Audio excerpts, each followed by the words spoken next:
But now West Nile, because we're getting universities here and there, this is also coming right there with a lot of schools engaged. There's Muni NTC University, then there's a Kuluva Nursing, there's a Rua Nursing, there's Ragem Technical, there's IU, UCU, all being involved in this. Bugema University, MUBS, NIMSA, all right there, and we'll be giving you some of the games that will be coming right there. But before we get to that, let me ask you in my team, that is right here. Susie, welcome. Nice hair. Yeah. Thank you so much, Owen, and good afternoon, I should say. Good afternoon, my senior brother, TOK, and good afternoon, viewer. You're most welcome to the show that runs your ways every days and Mondays through Saturdays at 2 p.m. to 3 p.m. Of course, we give you what we know best in, that is the sports one. Okay, and now, of course, with me is Toko Badru, public relations, you could say, for very many things, but at the same time, he's sitting in as the media officer of the FUFA Drum, and of course, one of the persons who knows most you could talk about in the world of who of course comes in there. Let's talk about the Freshers Ball that always comes, and of course I think this is the second time West Nile could be hosting. Is it second or third? That's where we should be starting in from. Welcome.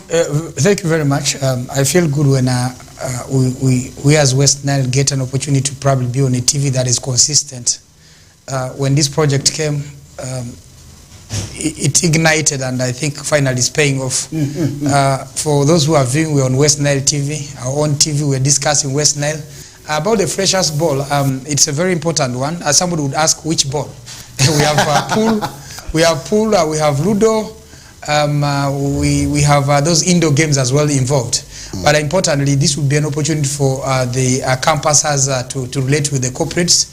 When I said with Joseph, Jose Wambuzi, he actually told me that this would be a perfect opportunity for as well for the students to learn some good ways of doing things. And we've seen people who have been through this probably get better. You talk about Nelson Ahebwa, who is with Prime Gadgets, and this guy started like that.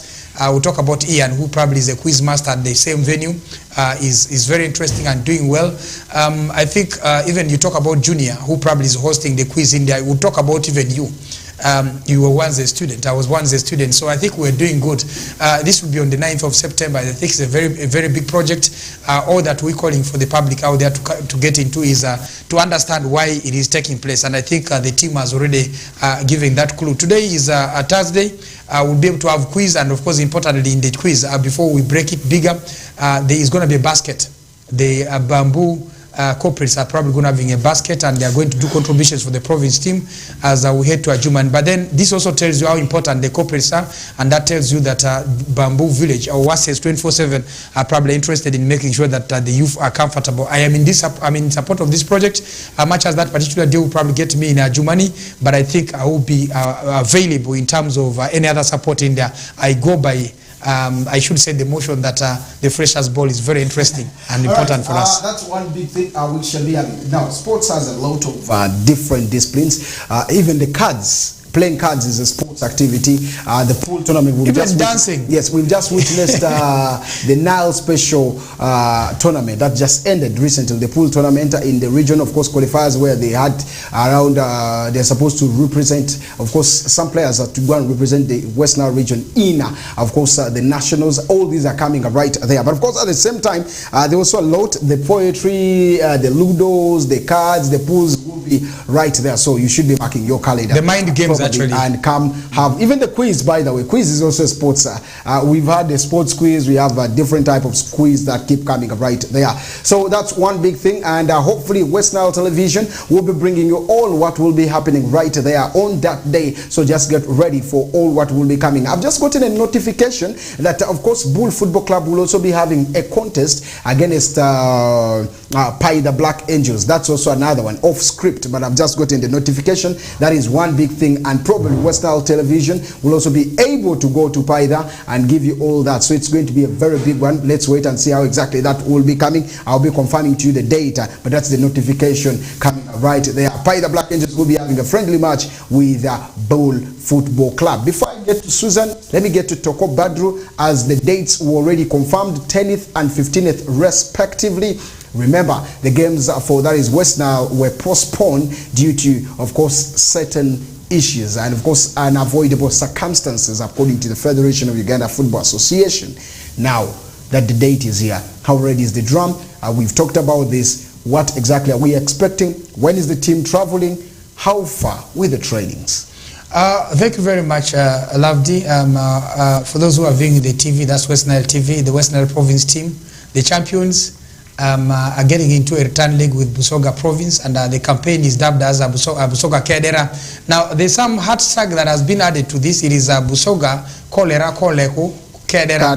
I may not speak it as perfect as a Madi, but I think it is Busoga likes it or not, they will fall or they must fall. And now in this, we probably have a countdown. Team is expected to be in Adjumani on the Wednesday. That is next week. Wednesday probably is the 6th of September. Then on Thursday, they're expected to have their first training. That will be at Paridi Stadium. They will train again on Friday at Paridi Stadium. Then on Saturday, their trainings will be at 4 p.m. And then on Saturday, they will train at 9 a.m. to allow our visitors, that is Busoga Province, train probably at 4 p.m. because they're supposed to train at the match time according to the regulations. But then we have a countdown. I will have a quiz on Thursday at Marcom. That is in Adjumani, in a way of trying to keep West Nile information go, and West Nile TV will be there, of course, giving a coverage as well. On Friday, we shall be at that is a Dynasty. What is Dynasty? That's where we'll have a comedy, our comedian Ziggy Zaga, Man Pato, the likes of Uncle Nyax, the likes of Village Boyfriend, Kumiro Boy, Mzee wa Kraka, and I was told there will be a guest comedian, and that comedian will be MC Castle Wakabi, and this will be taking place at that is Wases Dynasty. We say that this will be a 5,000, 10,000 will be VIP. And then on Saturday, we'll have a West Nile night. There will be a live band. There will be performances from all West Nile artists, the MCs, the DJs, and of course it will take us the whole night. That means we'll wake up to a Sunday when we'll have the game. But importantly, we also have activities like cleaning Adjumani town. We did it the other day when we were trying to remember late Honorable Jessica Rio, and I think we'll be doing this again on a Friday. We are going to clean Adjumani, and of course it will be in partnership with Madia Ologo Select. Now, we have not done any communication in terms of which friendly matches we'll have, but there could be a possibility of the Madia Ologo team having a rematch with the West Nile Province team. The last time the two teams faced off, it ended into a 1-all draw or stalemate. And then these activities, I think, will be able to take us that far. Now, we have a number that we'll be able to share with you. The number is 0779 666 266. The number is 0779 666 266. The name is Akuku Charles. Is the person who is collecting monies on behalf of the Madia Ologo Local Organizing Committee, which committee is actually headed by Mr. Mindra Francis. You could also call him Lakara. He's actually the person responsible in there. We find, and of course on Wednesday next week, expect West Nile Province team at Adjumani as we get ready for the game. Our visitors, Busoga Province, will arrive there on a Friday, and we'll also let you know where our team will be putting up. The last time we were there, we were actually at Bakale Girls, and that's where we were the other time. So D, I think that's the only information I have about the province football. But also to let you know that on the 15th of September, that is just 5 days away from the particular game against Busoga, we shall be away to Mbali, playing against Bugisu Province. They said Saturday, but I think 15th is a Friday. If there's an adjustment, we'll also let you know. But at that time, we'll get when we're qualified, because we're beating Busoga at Paridi Stadium, hands down. Thank you. All right, that's the update right there from Topo Padri. Of course, we should be getting to know what exactly is happening from the drum. And of course, him coming here as he said of what exactly the updates we really needed to know from there, how after the date has been confirmed by the Federation of Uganda Football Association. Back to you, that is Susie, as we get to start with the biggest stories that is coming in right there. We yesterday people talked about Ademano Okello, Tito, and Twaha moving in to that is a new league. But at the same time, I want to say that it's one of the biggest one now in West Nile. We need sport Okocha Rashid train and of course have his first game with the NEC Football Club, a new entrance into the game, and that shows a lot in there. That means probably because Onduparaka Football Club has not come up with its official statement, NEC hasn't come up with its official statement, but of course he was engaged in a game yesterday. I know very many would be asking questions, very many would be asking maybe diverting the questions to me, but of course that's what I can say. If Onduparaka and NEC haven't come up with a clear statement right there or to say this is done. But at the same time, that is one big player that probably has been into the country. Talking about Okocha Rashid, yesterday had his game with NEC Football Club. What, in case probably the deal goes through, what exactly would you say of Okocha? Because one, would he fit into the team? Would he acclimatize very fast into the team of to the weather of the Kampala and the rest that probably will be coming in there? But his move.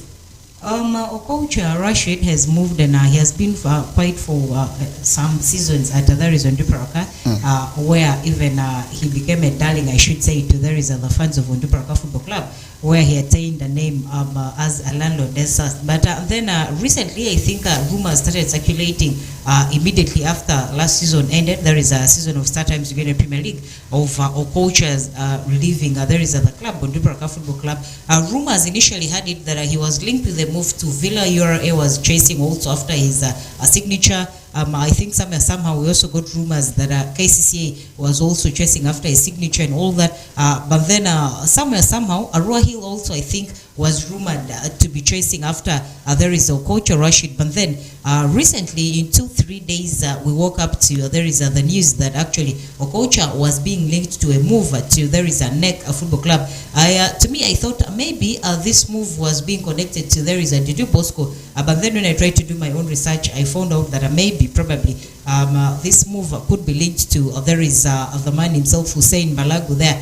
Okocha, you asked me a question if Okocha will actually fit into there is the Kampala weather and probably the squad over NEC Football Club being newly promoted from there is football big league into there is the biggest style of football we have in Uganda. There is Star Times Uganda Premier League. I think Okocha is going to fit in because he has ascertained the nature of football in Uganda and how it is done. He has been there for quite some time, and trust me, he's going to fit in very well for the fact that he has worked with the both coaches at a certain time somewhere, maybe probably in different leagues, I should say. But so it's not going to be something new to him. We also have a few West Nilers, if I'm not mistaken, into that very squad of NEC Football Club. So it's not going to be something new for him, unless otherwise if it was outside. We've seen a lot of our players not lasting outside, especially when they cross there is the boundaries of Uganda, they don't last. But this being within Uganda, trust me, I know Coach is going to last in there is the squad of NEC Football Club. But like you had said, we've not yet had an official statement from there is NEC. We've also not had an official statement from Onduparaka Football Club. We are waiting for the both clubs to come and affirm whatever it is that we are discussing right now. To go back to you and looking at what exactly this would be, how have you looked into players moving away from West Nile, going to Kampala, going to other parts of the country, and the way they play, getting into the system, acclimatizing to the environment? How difficult has that been for them? Or how easy has it been? I think the narrative has been a little different. One is that it would be orderly to see clubs probably sign players and have official statements released. That means, firstly, Onduparaka Football Club is supposed to release a statement in regard to Okocha's move, and then NEC will do a confirmation of Okocha's signature. I'm telling you, even if a player is a free agent, there is no player who goes nowhere. You can only go somewhere.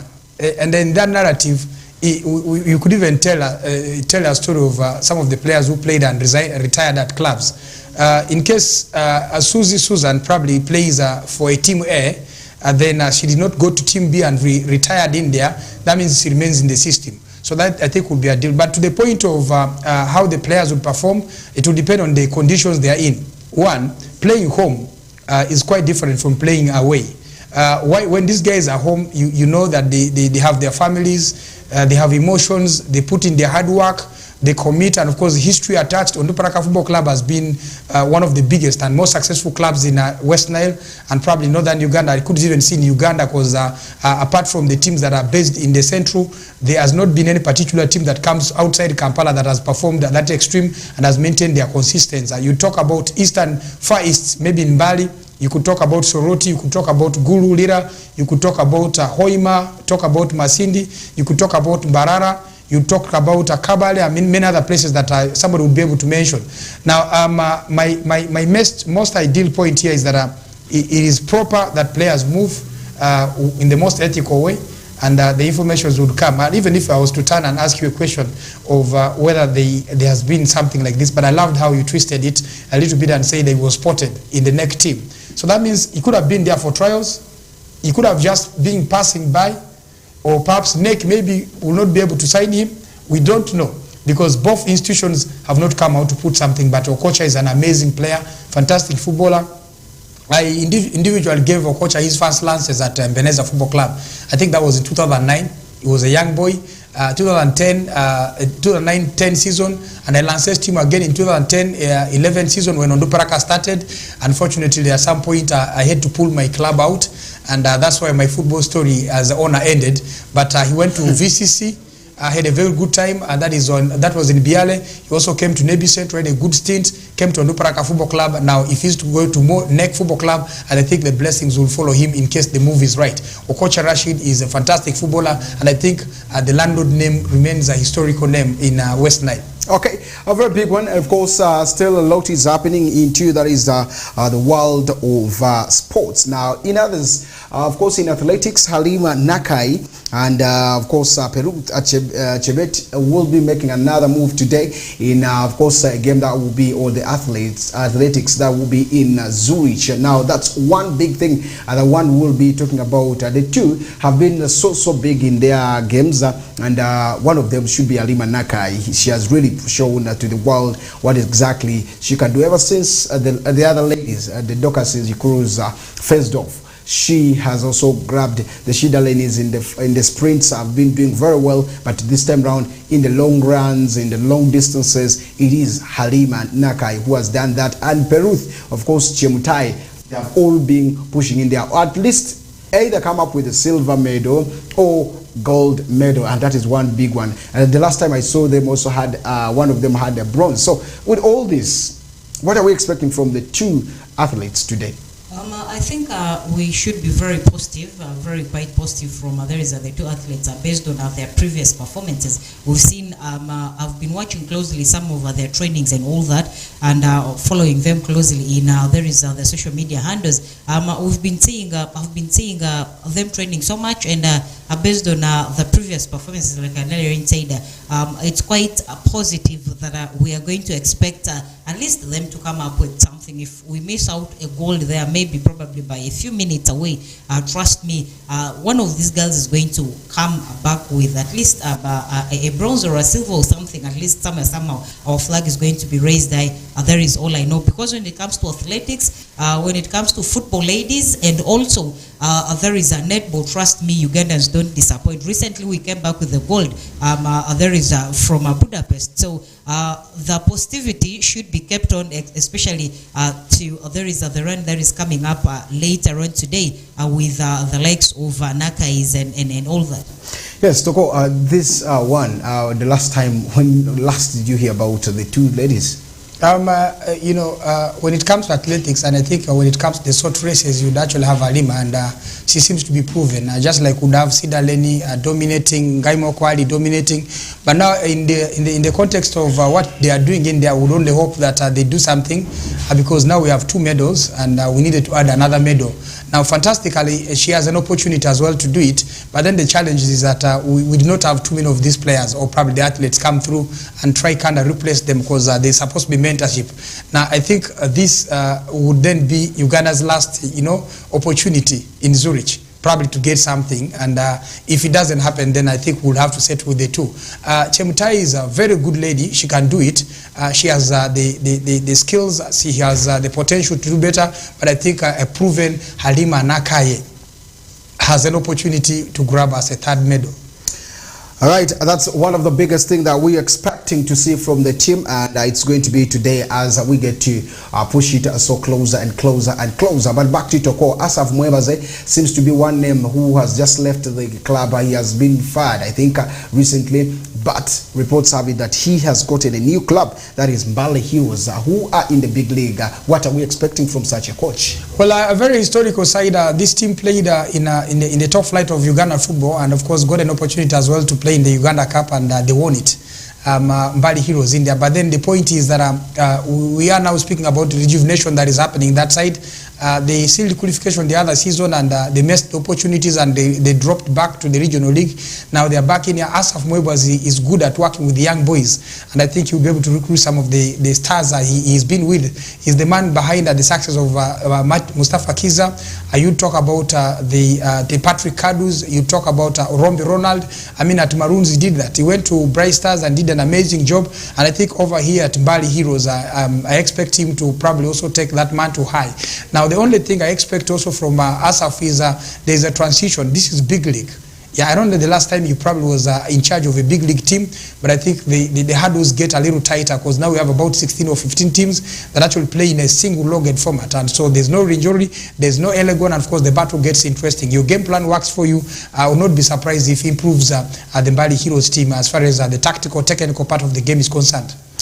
There was a game at Mbale where, of course, Bull Football Club played against the Mbale Heroes, and Bull beat them by 1-0 in a friendly. Asaf Mwebaze was spotted on Wednesday right there with the team trying to push, of course, right there he was sitting. But however, it was Simon Coach Dunga, who, of course, was the man, Dungu, who was on the touchline. That means we shall still be expecting a lot, and that will be coming. But, of course, Asaf coming into this team will be seeing a lot more that will be right there. Comparing him to the Premier League, to now a big league, are you saying it very easy for him?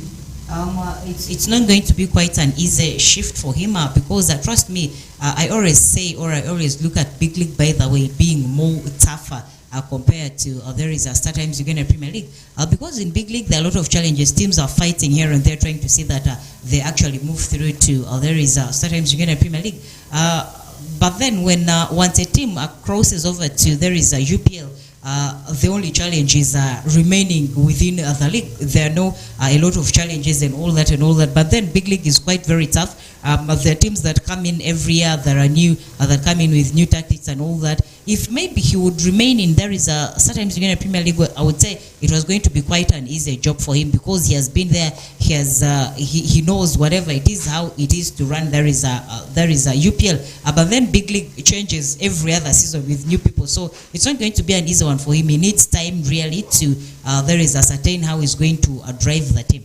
They want to keep both of them, that is Dungu and of course Asaf Mwebaze. But if you look at this coach, Onduparaka Nyamitobora, Maroons Football Club, he has been with them, even Lueza, some time back. But of course at the same time, this is a coach who is expected to, of course, come and replicate what he has ever done before with Maroons Football Club. Remember, he has taken Maroons to, that is the Uganda Premier League 3 times, or in 3 occasions. 2017, if you remember, he was, in fact 2007, he was the man who took them. 2010 and 2015 he also took, that is Maroons to, that is the Uganda Premier League. Now leaving that there, Toko, would that be as simple as it was in 2007, 10 and 15?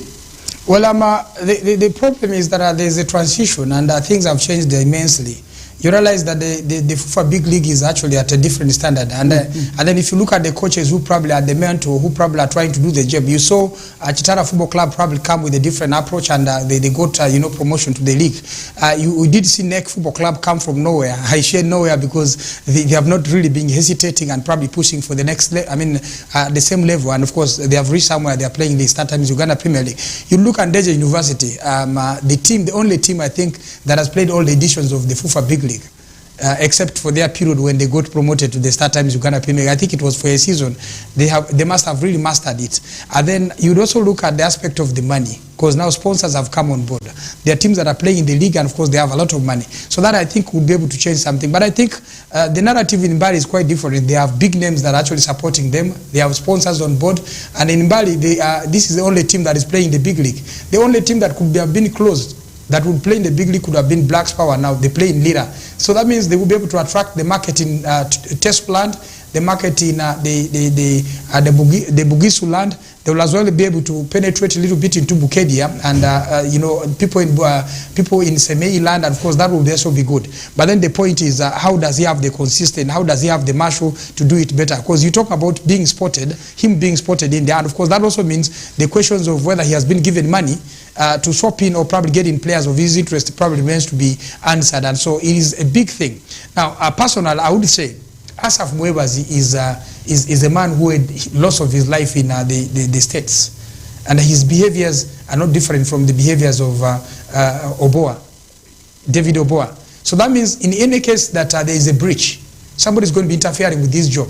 I wouldn't be surprised if he packs his luggage and leaves. Two, in a situation where he's going to be trusting some of the youngsters, I would actually be interested in seeing more of those boys come through and probably play football in there. I would be interested in seeing partnership between Mbali School and Mbali Heroes that I think would be working out. So as far as he's concerned, from the work he did at Bright Stars, even at KCC, at Onuparaka Football Club, at Maruz Football Club, Asaph Mwebazi remains to be a coach who understands Ugandan football, and of course he's highly educated, so that education will be able to work. He's humble, just like Balagu. He's very humble, just like Omar Abdallah Loy. Of course, you could have known him for some time. So those are coaches. He's an opposite of Mike Mutebi. Mike is vocal, but this guy is quiet and he does it smart. Right there. In the World Championship, of course, Uganda has been rated number 5th. According to the reports coming in there, and that log shows you how exactly Uganda is really trying to dominate in the recent days. Should we say it's because Uganda in Parliament has at least now sports people who love sports in the Parliament who are pushing for the agenda? That's one question that someone would be asking, because yes, ever since names like Peter Ogwang, names like Engineer Moses Magogo went into the Parliament, you would see even Hamsan Iboa, you would see that now Honorable Tomalero Azaz. I mean, the names are big. Is because of that. That's the influence. Probably, I think so, because initially before the list that the both of you have mentioned crossed over to Parliament, I think sports had actually no budget, and they didn't actually even have a sector of their own. And with the few names that you've actually mentioned, I think that is where now the pressure is coming from. And for the fact that Uganda should be reaping, I should say, from the various sports activities that some citizens take part in too, is also quite very interesting, and that is quite what is pushing the government to come in to support and all that. Otherwise, where there is support and then no positive results, trust me, it all goes down the drain. So probably I think it's coherent with the positive results that Ugandans are registering across all the sporting activities that actually they're taking part across the world. There is actually gearing up all the support that is coming through, which actually has resulted into that very position that Uganda takes. Toko, how big influence has this member of parliament played, and of course to, let's say, change the mindset of other parliamentarians into loving sports? Because we used to see, I think it used to only be the athletics dominating, but this time around you see that even the netball team is doing well, the athletics team is doing well, the national team, the she cranes are doing even better than the national team, the cranes, but all in all, it doesn't matter. It's still the same Uganda that is trying to push different sports agenda. We've seen people get into the swimming, they're also doing well. We've seen different angles that you see. Even the youngest boy recently won an accolade, getting a gold. So, looking at this, do we say these people have influence? Even the president has got interested. You saw him signing the Pamoja bid, something which has really been so, which has not been there. Well, I think to me, would attribute this to the transparency and the kind of leadership we have in place. Apart from even these persons being elected, we should look at the National Council of Sports. How do they split the finances? And then we have a budget of about 43 billions. Out of 43, football gets majority share of about 17 billions. Now, that also calls for this law that, of course, is to be made into the act. Yeah, when they pass it, I think it will be good. Those are legal terms. I'm not good at them. But I think by the time we get protected by the law, we shall actually be able to do more. Now, the aspect of having the former president involved, aspect of having Hamson Oboa, who probably was a footballer, involved as the chief whip, aspect of involving in the Honorable Gwang, who probably is the state minister for sports, and I think with many others. You talk about Honorable Tom Aleroazaz, you talk about the Honorable Atimu Ali Jackson Butis. I mean, how they play, how they involve, how they get to, you know, legislate, I think pushes an agenda. Even I was speaking to the director of finance, NRM, Hajat Medina, and this is the same thing. It is the same thing we are doing at the province level. So that means when you come to sports, you need sports people, and that's exactly what we do. So for me, the point is simple. Now we have right people. Now, since that we have right people, what do we do next? How can we improve? Because our target is number one. We want to be the number one sporting nation in the world. And how do we achieve it? I think we need better policies. We need, you know, better ways of doing things. We need the right people to stand in there and do things. And I think this will be able to grow bigger. I will not be surprised if actually we win the Pamoja bid and Uganda becomes a big talking point. Only if we can improve our facilities. We can have more stadiums, and there was a plan of having a stadium in every region. So that means we can have about 5 stadiums in this country before the Pamoja bid probably comes into a big talking point in there. All right,